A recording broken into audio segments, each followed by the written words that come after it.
신남방정책. 한국 정부가 2017년 11월 천명하고 최근 코로나 사태와 맞물려 아세안 국가들에 대한 중요성이 커지고 있어 주목받는 대표적 이슈 중 하나입니다. 단, 이 정책이 현실적인 성과를 만들기 위해서는 통계상의 숫자만으로 시장을 판단해서는 안 됩니다. 통계적 수치와 실제 각 아세안 시장의 현실과는 큰 차이가 있음을 명확히 파악해야만 불필요한 비용과 시간의 낭비를 최소화할 수 있습니다.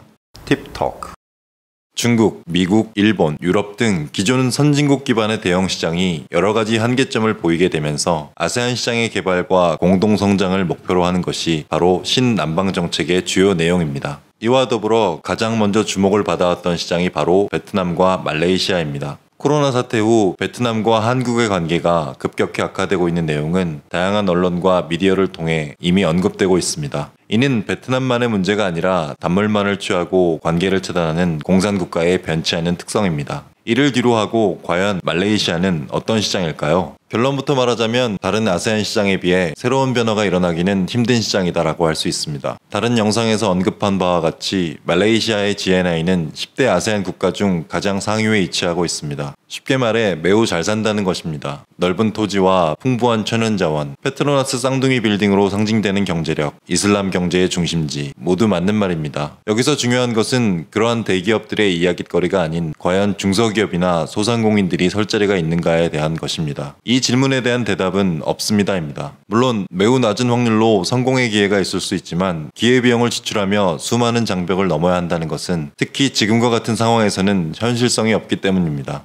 말레이시아 인구는 현재 약 3,200만 명입니다. 한국의 절반 정도 규모입니다. 인구의 48%는 원 말레이시아인, 다른 48%는 중국에서 진출한 2세대, 약 4% 정도는 인도 및 한국, 일본인들이 그 비율을 차지하고 있습니다. 원 말레이시아인 중 약 1에서 2%대의 상위층이 지배계층에 속하고 그 나머지의 경제력은 현저하게 떨어집니다. 현지 한국 식당을 찾기도 부담스러운 경제력을 지닌 사람들이 한국 제품이나 서비스를 이용할 확률은 낮아질 수밖에 없습니다. 반대로 다른 48%의 중국계 말레이시아인들은 비교적 안정된 경제력을 지니고 있습니다. 다만 문제는 부모 세대와 연결되는 소비 형태, 즉 이들은 중국산 제품에 길들여져 동일한 조건이면 가능한 중국인 간 거래를 우선시한다는 점입니다. 정리하면 말레이시아는 한국의 절반 정도 되는 인구에서 경제력을 지닌 소수의 현지 소비자 또는 소수의 한국인들을 대상으로 그것도 중국 제품과의 가격 경쟁을 치르면서 진출을 시도해야 하는 시장입니다. 절대 불가능하다라는 의미는 아닙니다. 다만 과연 그 성공률이 얼마나 될까요? 자원, 대형 자본을 기반으로 하는 대기업이나 국가 관점의 시장이 아닌 중소기업과 소상공인 입장에서 시장을 바라본다면 적어도 핑크빛 환상은 갖지 말아야 합니다. 그렇다면 핑크빛 환상에서 벗어나기 위한 방법은 어떤 것이 있을까요? 대부분의 한국 중소기업이나 소상공인이 해외에서 실패하는 가장 큰 원인은 현지화가 아닌 한국식 유통 방식에 있습니다. 가장 쉬운 예로 K-뷰티를 들 수 있습니다. K-뷰티는 저렴하고 뛰어난 품질, 즉 가성비를 무기로 하고 한류 스타를 모델로 기용하여 시장을 선도해 왔습니다. 하지만 말레이시아를 비롯한 동남아시아 시장의 소비자와 시장에 대한 자료는 매우 부족합니다. 한국식으로 현지 백화점이나 드럭스토어를 통해 한국식의 마케팅을 전개하여 유통하는 방식은 현지에서는 통하지 않습니다. 지인들 간의 직거래와 페이스북과 같은 SNS를 활용한 유통이 매우 활성화되어 있는 시장입니다. 그마저도 지역, 연령대와 같은 다양한 조건들로 세분화되어 있어 애초에 이러한 구조를 이해하지 못하고 진입할 때는 실패할 수밖에 없습니다. 특히 이번 코로나 사태로 인해 소비자들은 움직임을 최소화하고 온라인 쇼핑에 많은 시간을 할애하고 있습니다. 이러한 비대면 시대에 맞춰 모든 유통구조가 재편되고 있는 것입니다. 하나의 시장에 진입하기 위해서는 제품의 기술력은 기본이고 전략 또한 한국화가 아닌 현지화가 선행되어야 합니다.